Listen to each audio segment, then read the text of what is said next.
श्रीगुरुभ्यो नमः। हरिः ओं। श्री महागणाधिपतये नमः। नारायण समारंभां व्यासशंकर मध्यमाम् अस्मदाचार्य पर्यन्तां वन्दे गुरु परंपरां। व्यासं वसिष्ठनप्तारं सिक्तेः पौत्रमकल्मषं पराशरात्मजं वन्दे शुकतातं तपोनिधिं। श्रीमद्भागवतं पुराणतिलकं यद्वैष्णवानां धनं यस्मिन् पारमहंसमेवममलं ज्ञानं परं गीयते। यत्र ज्ञानविरागभक्तिसहितं नैष्कर्म्यमाविष्कृतं तच्छृण्वन् प्रपठन् विचारणपरो भक्त्या विमुच्येन्नरः। మనం ముక్తి సోపానమైనటువంటిది పరమ పవిత్రమైనటువంటి శ్రీ మహాభాగవతాన్ని శ్రవణం చేస్తూ ఉన్నాం. శ్రీ మహాభాగవతంలో ప్రథమ స్కంధంలోని నవమోధ్యాయం 9వ అధ్యాయం యుధిష్ఠిర రాజ్య ప్రాప్తి భీష్మ నిర్యాణం అనేటువంటి ఒక అద్భుతమైనటువంటి ఉపాఖ్యానాన్ని శ్రవణం చేస్తూ ఉన్నాం. శ్రద్ధాభక్తులతో శ్రీ మహాభాగవతాన్ని శ్రవణం చేయటం వల్ల ముక్తి అనేటువంటి చాలా సులభతరం అవుతుంది. ఈ ఉపాఖ్యానంలో ముఖ్యంగా యుధిష్ఠిరుడికి రాజ్య ప్రాప్తి కలగటం, భీష్మ పితామహుల వారి యొక్క నిర్వాణం అనేటువంటి అద్భుతమైనటువంటి సన్నివేశాన్ని మనం శ్రవణం చేస్తాం. ఆనాడు నైమిషారణ్యంలో సూతుల వారు శౌనకాది మహర్షులతో మునిశ్రేష్ఠులకు నిఖిల పురాణ వ్యాఖ్యాన వైఖరి సమేతుండైన సూతుండిట్లనియే. అద్భుతంగా జరుగుతున్నటువంటి ఆ మహాసత్రయాగ సమయంలో సూతుల వారిని శౌనకాది మునులంతా కూడా చక్కగా ప్రశ్నించటం, ఆ భాగవతాన్నంతా కూడా ఆయన చెప్పటం జరిగింది. సూతుల వారు శౌనకాది ఋషులతో అంటూ ఉన్నారు, మహర్షులారా, ఇతి భీతః ప్రజాద్రోహాత్ సర్వధర్మ వివిత్సయా. ఆనాడు జరిగినటువంటి కురుక్షేత్ర మహాసంగ్రామం వల్ల ఎంతో ప్రజాద్రోహం జరిగింది, ప్రజా విద్రోహం జరిగింది. ఎంతోమంది యుద్ధంలో మరణించారు. కురుక్షేత్ర సంగ్రామంలో అనేక మంది యోధులు, ఎంతోమంది క్షత్రియులు, బంధువులు, మిత్రులు ఎంతోమంది మరణించడం జరిగింది.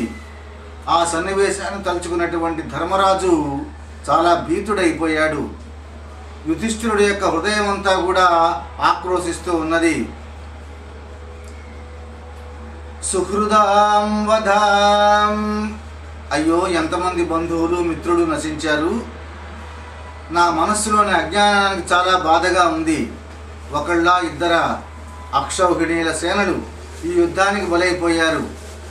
ఇంతటి పాపం చేసినటువంటి నాకు 100,000 సంవత్సరాల నరకం కూడా తప్పదు. చేసినటువంటి పనికి ఎవరైనా సరే ఫలితం అనుభవించి తీరాల్సిందే కదా. అనేక రకాలుగా పరిపరి విధాలుగా బాధపడుతూ ఉన్నాడు ధర్మరాజు. బాలద్విజ సుహృన్మిత్ర పితృభ్రాతృగురుద్రుహ నమేస్యా నిరయాన్ మోక్షోహపి వర్షాయుతాయుతై. ఈ శరీర పోషణ కోసం అమాయకమైనటువంటి జంతువులను చంపే దుర్మార్గుడిలాగా ప్రవర్తించాను నేను కూడా. కేవలం రాజ్యం కోసం అయ్యో ఎంతమంది బాలురు, బ్రాహ్మణులు, సుహృదులు, మిత్రులు, చిన్నతనం నుండి తెలిసినటువంటి బంధుమిత్రులు, పినతండ్రులు, గురువులు ఎంతమందిని వధించి ద్రోహం చేశాం మేము. ఎంత పాపం మూటగట్టుకున్నాను. ఈ పాపం ఎన్ని జన్మలు ఎత్తినా కూడా తీరేటట్టుగా లేదు. కోట్ల సంవత్సరాలు నరకంలో ఉన్నా సరే ముక్తి కలిగించేటట్టుగా లేదు. వర్షాయుతాయుతై, నాకు ఘోర నరకం అనేటువంటిది తప్పకుండా ఉంటుంది అనే రకరకాలుగా బాధపడుతూ ఉన్నాడు ధర్మరాజు. యుద్ధంలో శత్రువులను చంపడం క్షత్రియ ధర్మంగా భావిస్తే పాపం లేకపోవచ్చు. కానీ ధర్మశాస్త్రం కూడా శత్రువదని పాపం కాదన్నా సరే నాకు మాత్రం ఏ రకమైనటువంటి సంతోషము లేదు. రథాలతో, ఏనుగులతో, గుర్రాలతో, సైన్యంతో అక్షౌహిణీలను చంపించాను. ఎందరు స్త్రీలు తమ భర్తల్ని, పిల్లల్ని పోగొట్టుకున్నారో ఈ కురుక్షేత్ర మహాసంగ్రామంలో. ఎన్ని యాగాలు చేసినా, ఎన్ని యజ్ఞాలు చేసినా ఇంతటి వినాశానికి కారణమైనటువంటి నా పాపం తొలుగుతుందా? క్షమించాలన్నటువంటి మహాద్రోహం చేశాను. నా పాపానికి ఏ రకమైనటువంటి పరిహారం కూడా లేదు. పరమధర్మమైనటువంటి అహింసను ఆచరించలేకపోయాను. భూతా హత్యాం తథైహైకాం నయజ్ఞైర్మాస్తుమర్హతి. ఒక ప్రాణిని హింసించటం వల్ల వచ్చేటువంటి పాపం ఎన్ని యజ్ఞాలు చేస్తే తొలుగుతుంది? సూతుల వారు చెబుతూ ఉన్నారు, శౌనకాది మహర్షులారా, ఈ రకంగా ధర్మరాజు వేదన చెందుతూ ఉన్నాడు. ఇక ఆ సమయంలో అందరూ కలిసి భీష్ముడి దగ్గరికి వెళ్ళారు. భీష్మ పితామహుడు సరతల్పగతుడై ఉన్నాడు. ఇతి భీతః ప్రజాద్రోహాత్ సర్వధర్మ వివిత్సయ.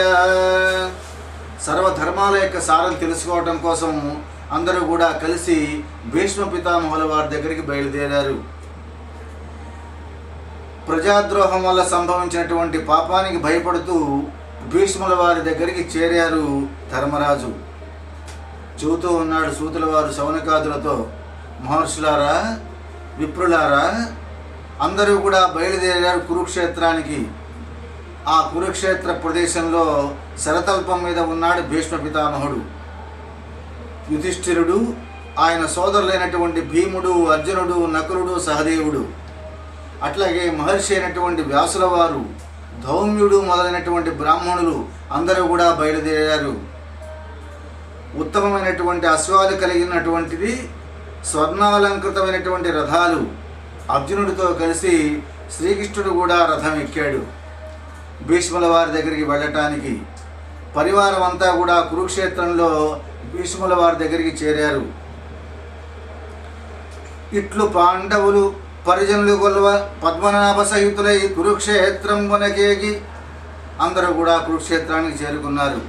భీష్మ పితామహుణ్ణి చూశారు. దృష్ట్వా నిపతితం భూమౌ దివశ్చతమివామరం. ఆ భీష్ముల వారు ఎలా ఉన్నారు? స్వర్గం నుంచి పడిపోయినటువంటి దేవతలాగా భూమి మీద పడుకొని ఉన్నాడు. దివంబున నుండి నేలంగూరిన దేవతల తెరంగున సంగ్రామరంగ పతితుండైన గంగానందనునకు నమస్కరించి ధర్మజుడు, భీమ, అర్జున, నకుల, సహదేవులు, శ్రీకృష్ణుడు భీష్ముడిని చూసి నమస్కారం చేశారు. భీష్మ పితామహుడికి నమస్కారం పెట్టారు. అప్పటికే భీష్ముల వారి యొక్క దర్శనం కోసం బ్రహ్మర్షులు, దేవర్షులు, రాజర్షులు అందరూ కూడా ఆ ప్రదేశానికి చేరుకున్నారు.